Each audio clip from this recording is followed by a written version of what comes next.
would I have been able to play the shot if somebody was standing in front of me?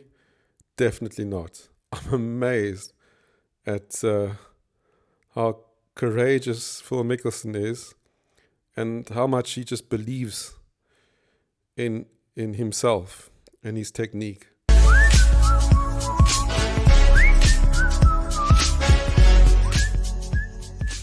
Hey, I hope you're all doing well. Welcome to Hawtree Golf. Today I'd just like to talk about the famous Phil Mickelson pitch shot, where he hits a ball over a person standing very, very close to him, straight over his head, and the ball lands just a few meters behind the person's head, softly. This morning I was watching a video of Phil hitting a ball over Roger Cleveland. Now, Phil said that he was a sandwich distance away from Cleveland, and Cleveland is not a big guy, so he's less than 6 feet tall. And Phil seemed to did clear him quite easily. So I tried to do the same thing today.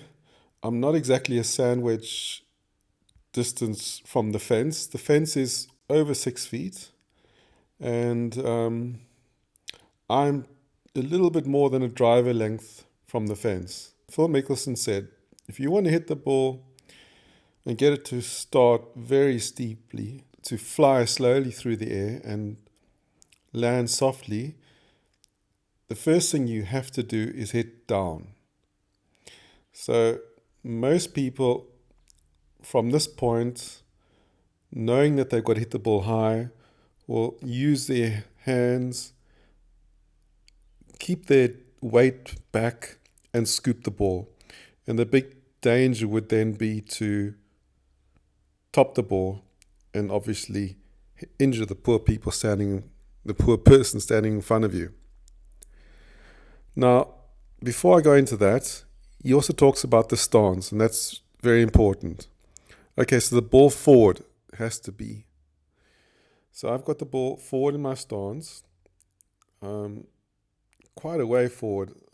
That's where I'd play my 3-wood. And my shaft is then quite straight. Okay, so you don't want your hands ahead of the ball. And also important, my weight is slightly on the left foot. Okay, so I want to keep my weight on my left side. I'm not really thinking about hinging. That comes naturally.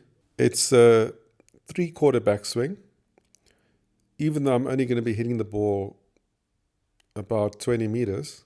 As you can see, although I had my weight on my left side, before I hit the shot, I transfer my weight even more.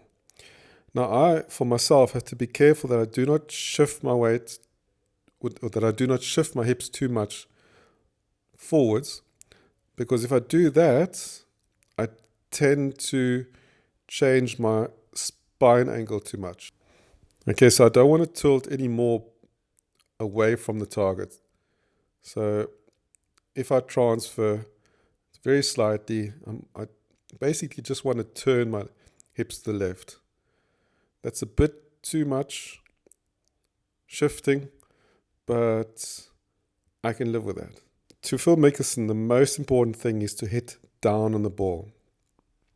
Now, obviously, if you want to hit down on the ball and you want the ball to fly high, you need a club with a lot of loft.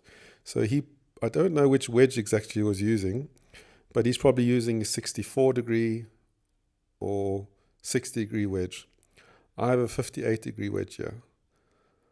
So if I manage to hit down, the loft will cause the ball to fly up. You really just got to tell yourself that 100 times. The loft will help me. The loft will get the ball in the sky. I need to hit down. I need my weight to stay left. And this is what I did.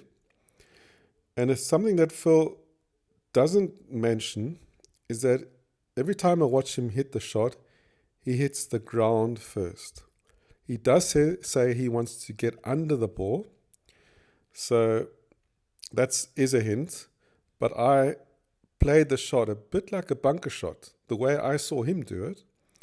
and I try to hit the ground about an inch or two behind the ball, not more than an inch. Okay, and by that way, I was able to get under the ball. Now, if this had to be very shortcut grass, I don't think the shot is possible. Maybe Phil Mickelson can manage it, but for the ordinary golfer, I don't think it's possible at all. What I like here is I've hit the ball and my left arm and shaft form a straight line. Actually, my hands are slightly ahead of the ball, or my hands are slightly ahead of the club, although I've hit the ball already. So I have definitely not used my hands too much. Okay, and now let's see what the ball does. It really starts steeply, which is quite amazing actually. So I hope you enjoyed that. I hope there's one or two things that might have helped you. It definitely helped me, just seeing how little I need to use my hands through the ball. So yeah, thanks for watching and look forward to seeing you soon. If you haven't, please subscribe. I'd love to have you on board. Ciao.